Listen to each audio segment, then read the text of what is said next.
एक दिन में मुख्तार को खुशी के साथ मिला गम। खुद का पीछा एक केस से छूटा तो छोटे बेटे की बड़ी मुश्किलें क्या होगा। योगी के सामने माफियाओं ने टेके घुटने। 786 नंबर की खुली जीप में घूमने वाला मुख्तार पुलिस के साथ भी नहीं आना चाहता बाहर। यूपी का नया नारा, नून रोटी खाएंगे पर जेल से बाहर नहीं जाएंगे। एक केस में बरी हुए मुख्तार पर बड़े एक्शन की तैयारी में सरकार। जो मुख्तार अंसारी कभी खुली जीप में मूछ पर ताव देकर सरेआम घूमता था, वही माफिया अब जेल से बाहर नहीं आना चाहता। डर ऐसा कि केस में बरी होकर भी वो खुश नहीं हुआ। मुख्तार को एक दिन में खुशी और गम दोनों मिले। एक तरफ वो एक केस में बरी हुआ तो दूसरी तरफ उसके छोटे बेटे अब्बास की मुश्किलें बढ़ने वाली हैं।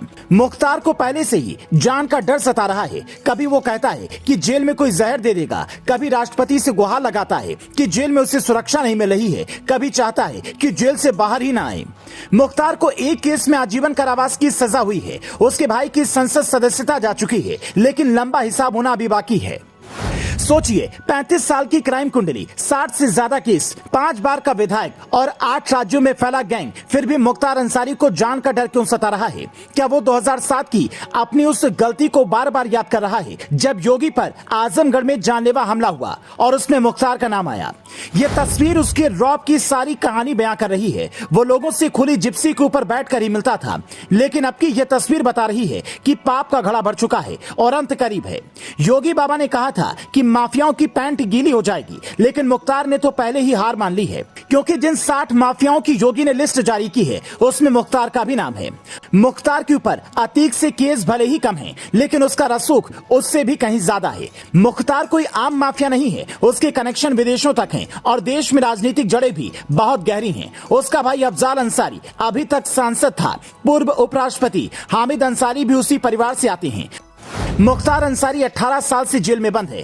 पहले पंजाब से यूपी वो आना नहीं चाहता था, क्योंकि उसे प्रशासन से ज्यादा अपने दुश्मनों से खतरा है। 90 के दशक में माफिया ब्रजेश सिंह से उसकी अदावत शुरू हुई थी, जो आज तक चल रही है। मुख्तार का गैंग यूपी के अलावा मुंबई, गुजरात, पंजाब, हरियाणा, राजस्थान, बिहार, दिल्ली और एमपी तक फैला हुआ है। यूपी की सरकार ने मऊ के इस माफिया की 400 करोड़ की संपत्ति पर बुलडोजर चलाया है, लेकिन कहा जाता है कि उसकी संपत्ति कई खाड़ी देशों में भी है और देश के हर राज्य में उसने कुछ न कुछ खरीद रखा है।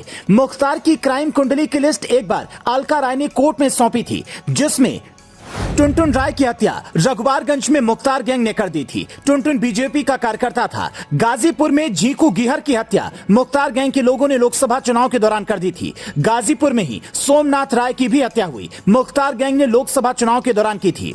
मोहम्मदाबाद पुलिस चौकी के सामने अखिलेश राय की हत्या हो गई थी। इस हत्या को भी मुख्तार गैंग ने अंजाम दिया। 8 जून 2005 को रमेंद्र राय नामक बीजेपी कार्यकर्ता की हत्या कर दी गई। यह भी मुख्तार गैंग के इशारे पर ही हुआ।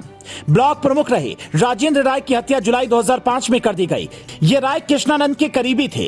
हरिहरपुर के ग्राम प्रधान रहे राजेश राय की हत्या कर दी गई। गोलाबारी में 2 अन्य लोग भी मारे गए।